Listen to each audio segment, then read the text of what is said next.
In this episode, we look at one of the most famous cryptid monsters in modern history and how it's been depicted in pop culture from TV, movies, novels, and comics. Join us as we talk about Bigfoot. Here we go.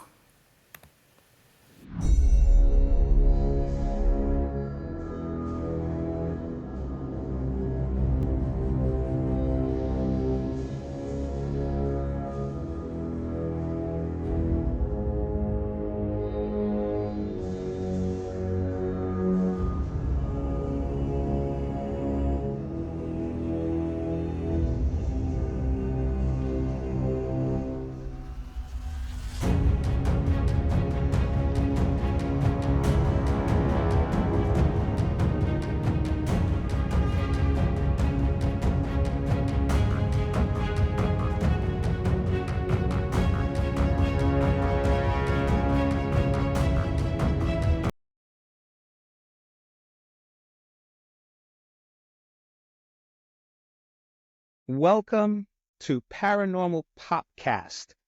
My name is Nick, and I'm here with my co-host Vin, and we are talking today about Bigfoot, one of the most iconic paranormal figures around.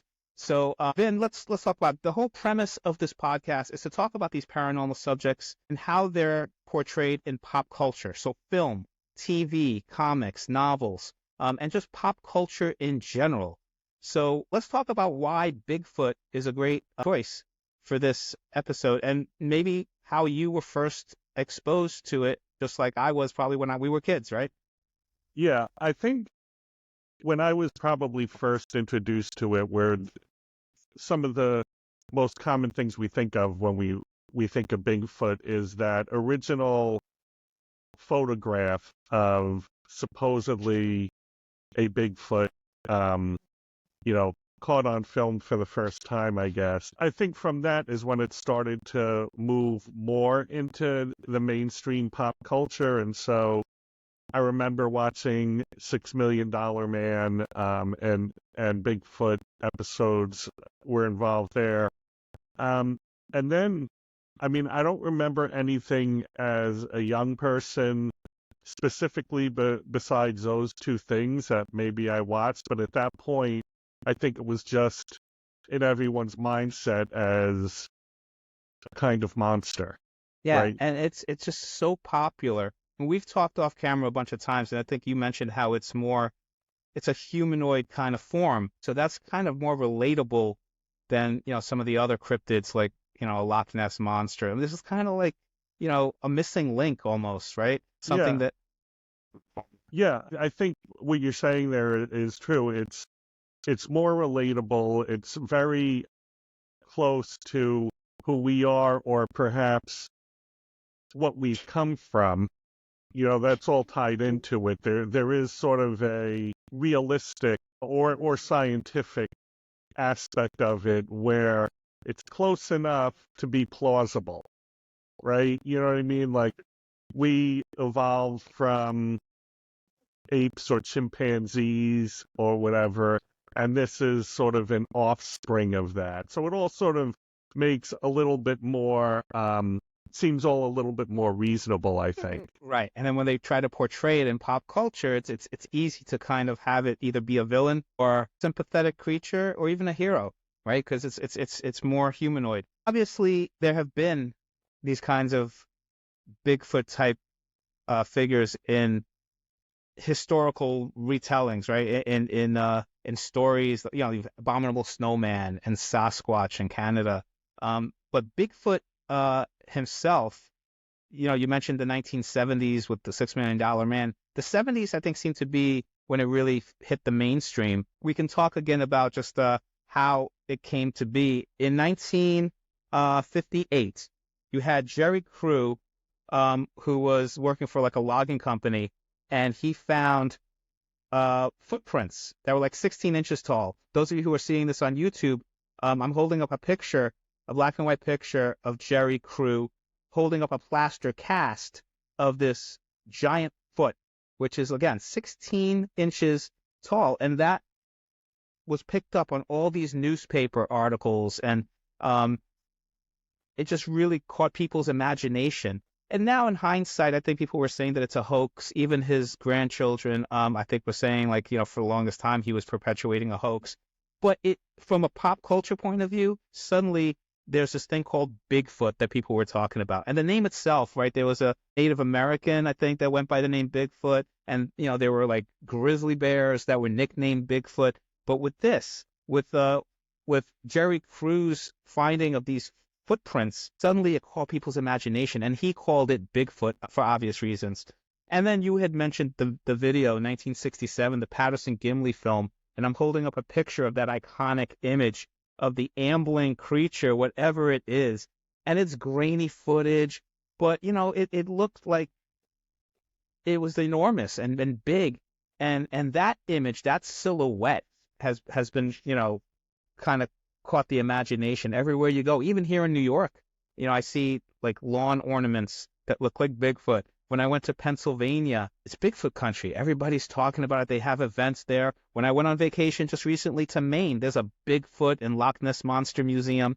So even though the lore seems to be in the Pacific Northwest, there have been like these cultural sightings and stories, and it just really gravitates all over the place. I do think it's like a North American phenomenon, right? Because you've got the Yeti and the Abominable Snowman and other things, but Bigfoot is kind of, American Northwest. And, so again, it's great that you mentioned that, because I think that is what kind of inspired, all the depictions, $6 Million Man and, Harry and the Henderson and everything else kind of stemmed from that period.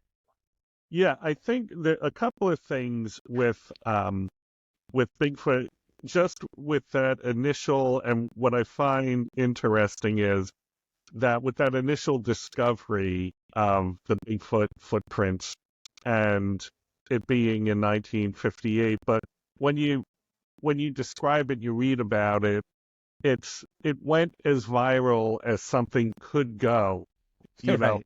in That's a great point. 1958. Yeah. Which that sort of defines pop culture, Right. When It something hits the mainstream, sort of right? wasn't called viral, but the mass communication that happened in the 20th century too made these type of things possible, made pop culture possible. Mhm. So, you can even look back, like maybe there was a sighting or something that people saw in the past, and some of the TV shows that we watch now that try to treat it as, these are the paranormal shows, so they treat it as, a real possibility. But they'll look back into the distant past and pick out things. But really, it's the ability or the development of mass communication that has made these pop culture creatures or ideas be able to spread across, really all over the world. Yeah, it's a great point. Yeah, and I think locally, everybody has like their cultural stories, whether it's witches or ghosts or, monsters at night. And it's great that they tell them, and oral tradition carries it on from generation to generation. And then it's then suddenly the birth of mass media, radio, newspaper, print, television, and film, and all the books and novels that have brought it to the mainstream and allowed people to just kind of take those ideas and turn them into news stories, and it becomes more popular even so. Go ahead. Yeah, I think what also, because I mentioned this a little bit earlier, when you refer to Bigfoot as a monster, right? Mhm. I think that also is what caught the public's attention, because from the 50s onward, really like the 50s, 60s, and 70s, the monster movie was a big pop culture phenomenon, right? You had King Kong, you Yep. had Godzilla movies, you had all these different comic books and things that dealt with monsters, and here was a real one, Right. right? You didn't expect to find Godzilla in the woods somewhere, or Right. really King Kong. I guess this was the closest to King Kong you could get. But all those monsters were clearly made up, Mhm. right? Vampires or whatever. But a Bigfoot was real, Yeah. or could be real. Right. Um, And that's where all the people who are like Bigfoot hunters nowadays, it's those kinds of things when you're camping in the woods or going for a hike and you suddenly hear some sound, or in this case with Jerry Crew, you see a footprint in the mud. It sparks the imagination. And I guess the cynics, and I'm one of them, right? I wouldn't necessarily say that Bigfoot exists necessarily, but maybe, there's a lot, my family would, like a lot of them are Bigfoot buffs, right? But it just sparks the imagination again. Like it's just something that you can, because you could say like, what are they seeing? It could be maybe mistaken for a bear or some kind of ape, or it could be just a human, right? There's that grizzly human kind of theory. That's somebody who's just been living in the wild, but sparks the imagination that what if there was some species that just has stayed hidden, and that's how they survive, because human beings have encroached upon the land and driven away like the wolf and the grizzly bear and all these others. And yet here's like a semi-intelligent kind of creature that kind of knows, okay, let me stay away from human beings unless, my territory is invaded. And a lot of those stories, that lends to so much great conflict stories that we've seen later down the road. But when we talk about pop culture, I guess what started then from those, because the footage, the found footage and the footprint, they were trying to say this is something real. So in fiction, it was the legend of Boggy Creek in 1972 that kind of, I'm holding up now the artwork that was very, very famous. Mm-hmm. The artist who did this did the renderings for Star Wars, for George Lucas. This is like a very slim kind of ape-like creature, long arms, just creeping, looks like he's walking through. And this was the folk monster. This was the one in Arkansas. So this was, again, taking that idea, that North Pacific monster, and saying it could be anywhere. It could be in the Southwest. It could be in the Southeast. It could be in the Northeast, right? So it's this kind of creature that maybe there's different types of species, but it's kind of indigenous to North America. And that movie was not a mainstream hit, but so many people that I spoke to saying, what is your thoughts about Bigfoot in pop culture? They mentioned that as an influence. Have you seen it, or what is your reference to it from what you've heard about it? I have not seen it. I think for this podcast, I was looking for it. I wasn't able to find it where I could watch it. But I think what I remember from it is simply that it was again part of the whole original idea of Bigfoot, which I find interesting as it starting out as more of a threatening horror type of thing, more monstrous, like I've said before. But I don't recall much of that movie, unfortunately. Yeah, it's if you go to YouTube, there'll be a lot of clips of it, and it's done really, really well. Again, for the 1970s, it kind of has that Texas Chainsaw Massacre type feel, like a cinema verite, right, like a docu-series style to it. And the sound of the creature, and just showing little bits of it, like Jaws, where you don't see the monster completely, you're just seeing little teases of it. That works for low-budget films, and that's why that one has kind of endured. And then they did an unofficial sequel that starred Dawn Wells from Gilligan's Island and Dana Plato from Different Strokes, some of the young folks who are, all the victims. And then the official, the creator of it did Boggy Creek 2 in 1985. I'm holding up the artwork for that same artist. It shows an adult and then a little baby Bigfoot. And then, of course, the $6 Million Man in 1976. Right. Yes, the $6 Million Man was an interesting depiction of Bigfoot. My initial reaction upon rewatching the $6 Million Man episode was how much of how they depicted Bigfoot has continued on through present time.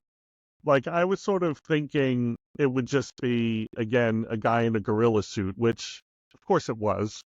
It was Andre the Giant.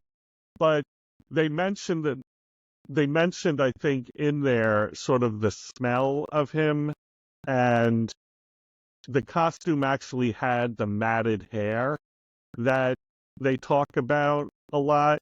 And then, of course, there was the theory I don't know if it started with this or this was coming beforehand, but this sort of creature from outer space that Bigfoot isn't actually from the Earth or of the Earth. Right. So I was a little bit surprised when I rewatched it about how much of the mythos that has continued till now was actually included in how they depicted Bigfoot. Yeah, and I've always wondered how much of that came from those stories and how much they picked up from what was the lore back in the 70s, because a lot of that science fiction element really, that was the first time I was exposed to that, where, Bigfoot could be an alien or might be. Now there's a theory, those are who follow the Bigfoot story, that goes from dimension to dimension, and maybe that's why people have trouble finding it. But you mentioned Andre the Giant. I think his casting was amazing because he was already like 7 feet tall, and he had those. I was holding up a picture of him. He had those eyes, right? They had the contact lenses that made it look white. Just very scary, very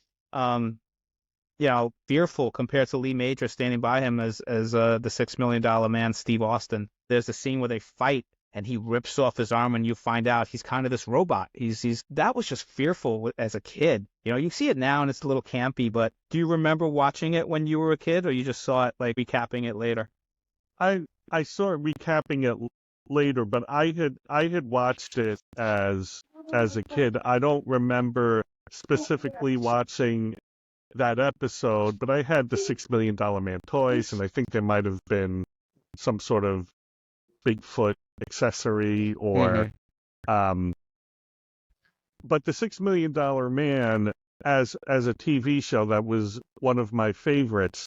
So I think I agree with you in that the depiction, if I try to send myself back to the 70s and think about how I would have reacted to that, it certainly was pretty intense, I think, for children. Not overly intense, but I think we'd have found it scary. Absolutely.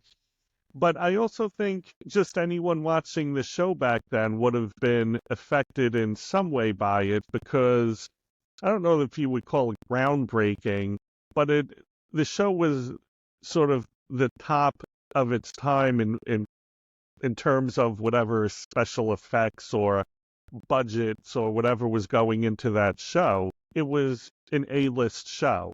So I imagine, and also watching it now, I imagine that it did have an effect on the Bigfoot story overall. It did. Yeah, I think it really was $6 Million Man and Bionic Woman that kind of elevated this to extreme mania, because it was the 1970s where you had In Search Of, people just started really talking about it. So it was Giant, Cassidy, big fight scenes. I mean, Andre the Giant, just That is pretty scary. natural hair too. I think, I don't know if that was a wig that he was using, contact lenses and the fangs. The natural wrestler. So those fight scenes. I'm holding up now a picture of Ted Cassidy, who looks very much like Andre. But see, his hair's a lot curlier on top, so that was a wig. This is a close-up of Ted Cassidy when episode when he started transitioning more into human. But this is a picture of Lee Majors fighting Andre the Giant and pulling off the arm. As kids, it stuck in my head and made me want to, get the Bigfoot action figures. Right. On ABC, a series called Bigfoot and Wild Boy. And I'm holding the picture up now. Easy. It started with the Croft series where they had a bunch of segments, and then it became a series of its own. Did you see Bigfoot and Wild Boy? I didn't. I don't think I watched that series. I used to watch the Croft Super Show or whatever that the was Super called. Show. But I don't remember Bigfoot specifically in that one. Yeah, and it's just like... Did you watch it?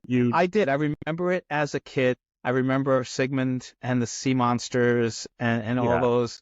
But Bigfoot storyline really caught me. Are you related to Wild Boy? Because he was, young. We were kids, so he was a kid. Right. And Bigfoot was the superhero. They treated him like a hero. And he could talk a little bit, too. And I'm holding up now a picture of him leaping in the air. It was very reminiscent of like the Bionic series. And I even think they had like the sound effects when he jumped through. So it was on the same network as the $6 Million Man and the Bionic Woman, I believe. So that really became, they turned Bigfoot into a superhero.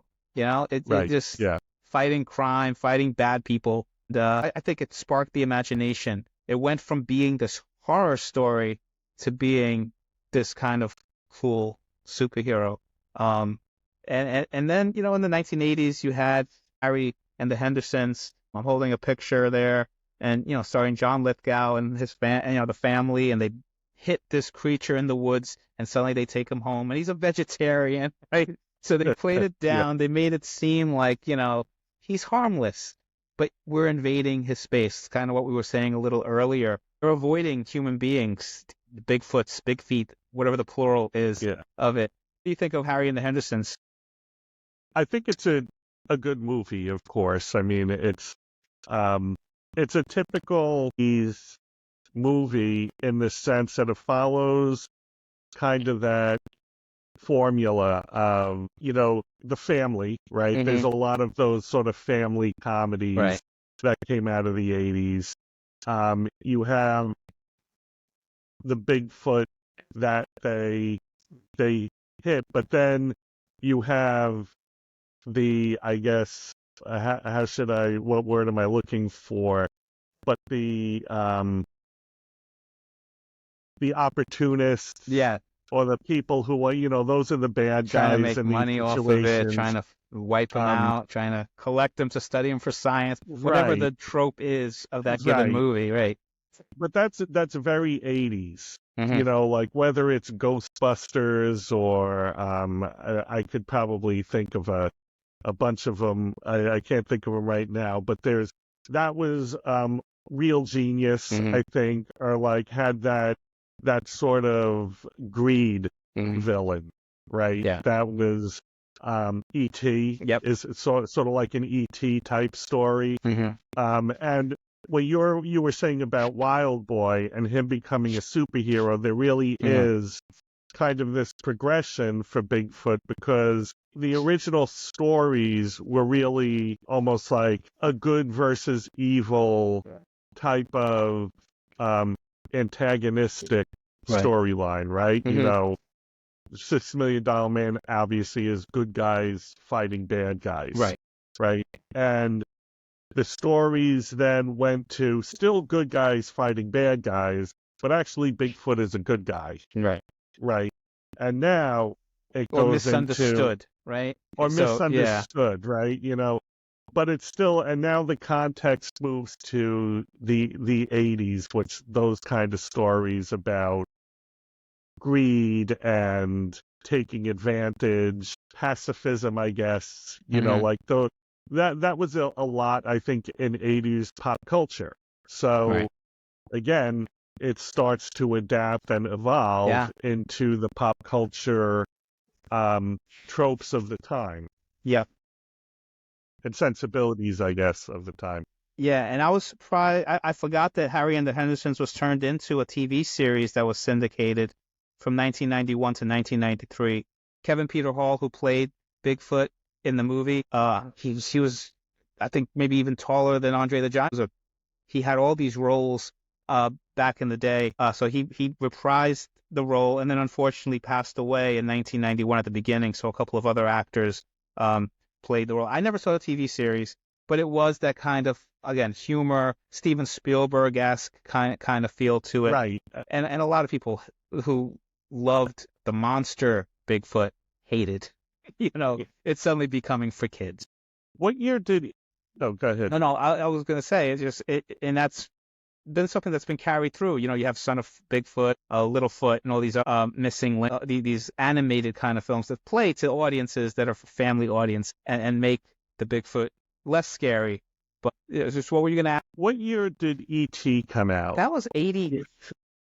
I'm Right. thinking So early that's 80s. before. Yeah, And so Harry and the Hendersons was, what year is Harry and the Hendersons? that was 87. So towards the end of the decade. Okay. Right. Yeah. So it's because talking about it, it is like an E.T. Very type much so. story, Yep. in that they're trying to hide him. He And falls in love with the family, trying to yeah, protect them. so I can see how that where that came from. But again, Harry and the Hendersons is another sort of like landmark moment in Bigfoot's life Yeah. in pop culture, where it was another turning point where as $6 Million Man Mm-hmm. got it really into the pop culture, or at least pop culture entertainment, Yeah. mainstream. I think Harry and the Hendersons really turned it towards that family-friendly movie, Mm-hmm. family-friendly storyline, Bigfoot interpretation. Yeah. And then we had mentioned superhero-esque, how they're turning them into superheroes. And he did become a superhero character. I'm holding up a picture of Alpha Flight, which was a comic book series from 1983 to 1994. This was a Canadian superhero team. So he was more the Sasquatch character than they didn't call him Bigfoot. They called him Sasquatch. So he's this big orange creature. And the only other character I remember from Alpha Flight is Puck, the short. He almost felt like Wolverine without the claws, you know. But that's one of those storylines. If they're looking for more heroes to make with Marvel, they should go to Sasquatch. They should bring them back a little. Right. Well, who's going to know more about the Sasquatch and the Canadian? But he's been depicted in comic books, right? Yeah. I think you had mentioned before earlier. Yes. Sasquatch Detective is another comic book. It's a character that has kind of you can play around. It doesn't have to just be horror, right? It's just recognizable by a lot of people. Well, it's also and here's the comic book Sasquatch Detective, and this came out in I think 2018. There were a couple of, I guess, separate comics that came out, and I think it was pretty well received, but it was just a sort of a one-off. Like it wasn't meant to be like ongoing, I think, for a long time. But then what I have, they had compiled all the different issues of it into one comic. So that's the one I got, and it was interesting. I mean, it's well done. It had started off, I think, as like a sketch. I'm seeing you holding a good artwork. Yeah, it's got good artwork. They put effort into it. It's not like cheaply done, and actually the paper on this is pretty good. So it's well done. But again, it's a story with I think is her name Tanya in it. But anyway, the main character is a young Sasquatch who the family goes around doing the Sasquatch thing, stealing things, scaring families, and she's wondering why she can't be with the humans. Like, why do they have to do this all the time? And so she applies to be a detective, and she gets it. And hilarity ensues, I guess. but she's this again, 2018 it came out, and really the themes that run through it are like themes of inclusivity, and that kind of stuff. So again, you just see like the cultural values and things coming into it as it goes along. But what I was going to say when you were talking about how much Bigfoot is placed in like comics and all these different types of settings, again, I think it goes back to the humanoid aspect or the characteristics of Bigfoot, because even if you look at, I'm showing the cover and it's just the Sasquatch detective, and she's got her hands up like in the pistol sort of position there.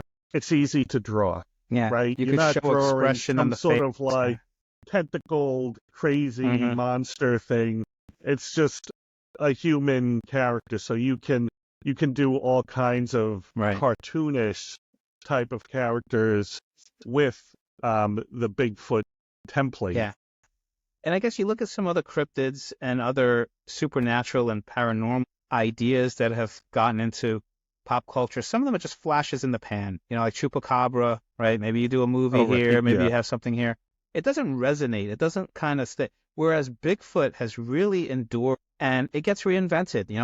It works as a comedy. It works as a comic book detective. It works as a bionic superhero. It works as a horror, right? So Yeah. but it has that grain that carries forth that people resonate with. And yet the horror people keep coming back to it. So this was the cover of Devolution by Max Brooks, who did World War Z, the zombie novel and the movie that became. This is about Bigfoot. It's a novel. It's a horror story. It's about these group of people that go into this kind of commune to live off the grid, which is always good in this day and age when you're telling a fictional story, because everybody's like, well, all you have to do is pick up your cell phone and call 911 when there's a problem and you'll be fine. But in this case, they're in that commune, so they don't have cell phones. They don't have connections to, the outside world. And they're in the Pacific Northwest, and a volcano or something happens. That's the MacGuffin that gets the plot going. Mhm. And all of a sudden they start seeing all these animals come out of the forest. The deer start running and the rabbits start running. And suddenly these Bigfoots start running too, because they're being invaded, and they suddenly attack this commune. And it's very scary.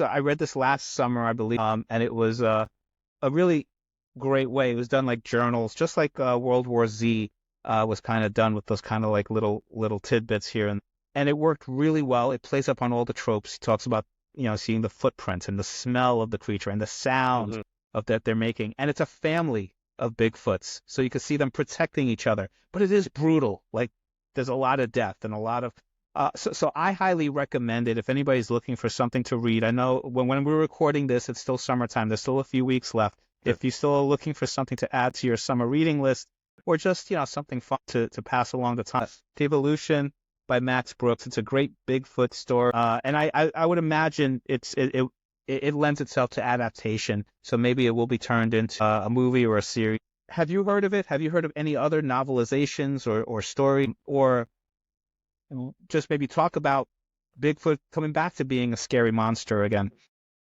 Devolution I have heard about. I have not read it. I do see, as I was looking through on the streaming services, just looking up Bigfoot, and there is a lot of horror now too, like sort of, it looks like hardcore horror movies and things. I didn't put them on, but I think where we are now in pop culture is that everything is available. It's not like, in the 80s when Harry and the Hendersons came out, you watched what was popular at the time because that's all that was out there. You had television with the 4 stations, and you had what was out in the movies. You couldn't go searching back for, Legend of Boggy Creek if you wanted to watch it one day, right? Unless you had a VHS of it somehow, if it was even available. But now everybody's interests can be served by someone who's able to make these things, who knows that market is there, and they can make these movies, even if they're, again, short 1-hour program, a short streaming series, an independent film, whatever. All of this is available. So I think you're going to see just every kind of genre that exists having some sort of Bigfoot content in it, because Bigfoot, like we said, Bigfoot has so much appeal that really I would expect it to see it in comedy, in children's shows, in horror, in adventure, in action, in comics. It applies to everything, and now that type of content is readily available. Yeah. There's just so much out there. Yeah, it's not an intellectual property where you have to pay royalty to use Bigfoot, but it is so ingrained in pop culture that people recognize it. A young up-and-coming film or novelist, try to do your take on Bigfoot, right? So that's why you're seeing a lot of those horror movies on the Sci-Fi Channel and independent. Especially reality shows, right? So you're seeing a lot of these things. Let's go out and hunt for Bigfoot, right? Finding Bigfoot. I used to see Monster Quest in the when did it go? 2007 it debuted, and then it ran Yeah. for a couple of years. This is a picture I'm holding up. It was what differentiated it from some of these other documentary series like In Search of and everything. They would pick a cryptid or a supernatural, and then they would computer generate it to show. And I found that fascinating. I was like, man, I could see just a whole show of just turning these monsters into like computer versions of themselves and talk about their attributes. Like in this case, they did a couple of episodes on Bigfoot typers. And I forget which one this one was. This looks more like a Sasquatch, like kind of an orange fur, very Right. gorilla-esque, stands on two. I mean, I found that really captivating. Some of these supernatural docu-series, ghost huntings and things like that, I get frustrated with because it's just like, let's take a camera, go out into the woods or go into and let's see what happens. And it's kind of like they create drama when there's no real drama there, nothing's happening, but it's like a sound, or did you hear that, or did you see that? So some of them work. Obviously, finding Bigfoot has been around for a while, so that's grabbed people's attention. Are there any of those docu-type series or any of those independent movies that have resonated with you or caught your... Well, I watch, and yes, because I watch Paranormal Caught on Camera. That's a great and show. That's the one. Great show. That's the one I think that captures stuff that really makes you think. Like, is that like it's more convincing or compelling than the search for Bigfoot shows. Because I mean, you have to ask yourself the question when you're watching them.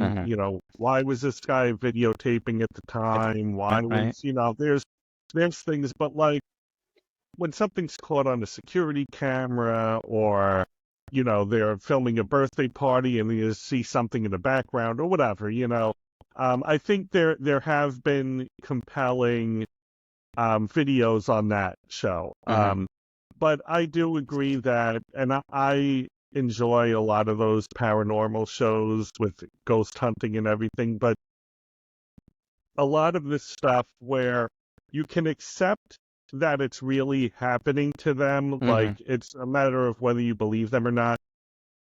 But a lot of it is like you can't verify what they're saying. So I started watching, Jack Osborne did a put thing, and I didn't last very long watching it, but it was because of what you were saying, They're like, I smell something smells awful, and it's You're in like, the okay, woods, so of course, right, you're in the woods, but like, it could be Bigfoot, but I can't smell what you're smelling, so I have to just assume, assume, or I just don't know, something touched me.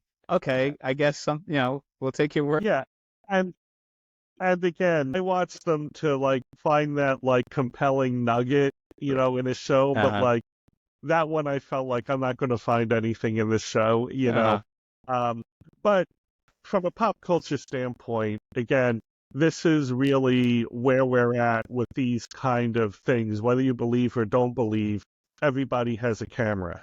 Very true. Right? So everybody can go out and film things. And Bigfoot, as we've said, is relatable. It's close to us. You don't have to go to Mars to find him.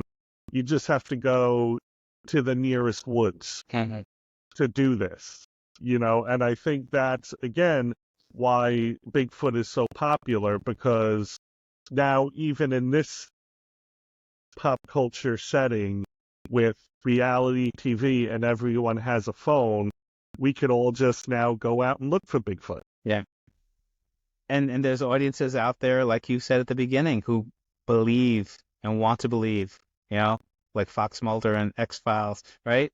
They want to go out there and find Bigfoot and find evidence and see a UFO and see a ghost, right? And then there's others like me who just love the entertainment value of it all. And if it turns out that Bigfoot is real, that's great. Well, what's great about those shows is that, and my sister and I watch all these shows. My brother wants nothing to do with it, but we say the same thing. You have all these people who go out, like I'm not going to go out looking for Bigfoot, but they go out and they look for these ghosts and they look for these, Bigfoots. And when they see something, they scream and they like take off like, like there's a Bigfoot behind them, Yeah. and, so it is, it's pop culture. It's, it's fun and it's entertaining. But yeah, everybody's like, I'm gonna find Bigfoot, and then like, well, what did you expect? If like this thing really exists, you're gonna find it, right? And then they've done a lot of independent. There was The Man Who Killed Hitler and then The Bigfoot, an unwieldy title, but it starred Sam Elliott. I did not see it, but that's on my bucket list to see. I would love to see that. And then more recently, Sasquatch Sunset, which was a phenomenon in the film festival, almost like a docu-series, like those nature series when they're recording like rhinoceroses or tiger cubs and stuff. So they Sasquatch family, this Bigfoot. It's supposed to be a little gross at times, right? Just like, in nature, you see them mating and you see them pooping and defecating. But it's supposed to be actually really, it starred Riley Keough and Jesse Eisenberg, and that's another one where maybe I'll watch it. I don't know if I might be too squeamish from what I've heard. It will continue to be a subject that want to keep doing over and over. And then, just in pop culture, off camera, you had mentioned, named, after Bigfoot and Sasquatch. And then there's the monster truck. When people think Bigfoot, sometimes that's what comes to mind. Again, this was back in the 70s when it was really ingraining itself in pop culture. But Bob Chandler modified a 1974 Ford pickup and added these giant wheels to it. And it was the first monster truck. And that started this whole kind of series. Now people pay a top dollar to go to these arenas and see these monster trucks just run over, hills and, destroy other cars. And, and this was the first. This is what started it all. I think there have been different versions of it, but that's a big brand. So when you Google Bigfoot, sometimes you'll get the monster. But, you wonder, back in the time, since Bigfoot was so big in the 19th, is it just because it had the big wheels, or were they thinking, monster truck and monster bin? A great. Yeah, I think because the one that I had seen was that apparently, I think this was 1993, there was a big giant pizza war. And not like that it was a big war, but it was literally giant pizzas. Like, who could make the biggest pizza? And it was like Little Caesars, Pizza Hut, and it was Papa John's, I think, or whatever. The big pizza. Pizza had a war to make the biggest pizza, and I think it was Pizza Huts that they named the Bigfoot Pizza. But what you're seeing is that the term Bigfoot has also just come to mean gigantic. Right. Right. That's what it means. Like monstrous, gigantic. It's. It wasn't a pizza shaped like Bigfoot. It was a giant pizza. Like this monster truck is that, a monster truck. It's a giant truck with giant wheels, right? So Bigfoot. But I think, too, that's another evolution of this creature in pop culture, is just the name is now synonymous with big. Yeah. And again, if somebody wants to kind of get people's attention, everybody's familiar with that name and with some of the iconography, like the silhouette, things like that. So you see like Sasquatch soap, and you see a bunch of other things. So let's wrap it up with the biggest that I think we need to answer. We are both Star Wars fans. Right. We've got the Wookiees, Chewbacca. I didn't print out a picture of that, unfortunately, but are the Wookiees Bigfoot? Is Bigfoot of the Wookiee culture? Did George Lucas think of Bigfoot when he was designing and thinking about characters like Chewbacca? Well, I don't know that I'm trying to think. I had that Star Wars when I was a kid. Do you remember? You must have had this with The Art of Star Wars. Yes. The blue book with all the sketches in it. Yep. And I'm trying to think of what the original look of Chewbacca was. It was this. It was like the drawings, because it was the same guy, I think McCary, or I forget how to. Right. But he was the one that did the art for Legend of Bach. And Well, if you see even the color scheme, I think from those art, and I should have printed that out because it is very similar the way he depicted Chewbacca in those early renderings before they started to how he depicted Bigfoot or the folk monster in the Legend of Boggy Creek. Well, I think you're right, and well, I know you're right because he did do those, and so I think he definitely used that as inspiration eventually. I don't know, and now I want to find out if like the original sort of sketches were something different. Interesting. And then, as they developed the story or whatever, it went towards this Bigfoot creature. But I also think that, again, from a practicality standpoint, what could Lucas achieve on screen, right? So it was much easier to do a Bigfoot costume than maybe some other ideas. That's why I'm sort of curious as to what happened. But I certainly think that Ralph McQuarrie's inspiration had to have come from his drawings of Bigfoot. Yeah. So George Lucas might not have said, "Yeah, I want him to look kind of like a Bigfoot type monster." He was probably just more like apish and or just hairy, I'm not giant sure. Hairy alien, Right. Or again, just something like really big and scary and monstrous in some way. And how are you going to reasonably put that on film? And we say 1977, but it wasn't 1977. It was like 1975. Right. When they were he was planning going around this getting movie the funding or whatever. Yeah. Because I think when he was doing like American Graffiti and THX, he already had in mind he wanted to do this and he was trying to get the funding to do his big Star Wars epic. So, well, what's interesting, actually, now I'm just thinking of this because regardless of whether Chewbacca was inspired by Bigfoot or not, I mean, he is what he is as a Wookiee. He looks like Bigfoot. That probably, his character probably went into the evolution of Bigfoot following Star Wars and the popularity, just because he is a Bigfoot-like creature. Yeah, he's not, he doesn't wear the clothes, other aliens. He's out there. His planet is like the Pacific Northwest, like just forests and trees. So I always like to think, if Bigfoot, it's kind of like the kind of alien world out there full of Bigfoot. No? Right. Kind of thing. So, is there anything else we should talk about? Did we leave anything on your mind? Anything else you want to say about? I don't think so. I think that's all I got on him. I'm just going to check my notes quick. But he's definitely a character that I think, resonates. And I'm glad we were able to get this, after much time and effort, this episode together. Yes. If there are things coming up, if any of you this, and, feel free on whatever platform you're viewing this, listening to it, or seeing it, leave a comment. Tell us what we missed, what you disagree with, especially all of you who believe in Bigfoot are going to chew me out and say, Bigfoot is real.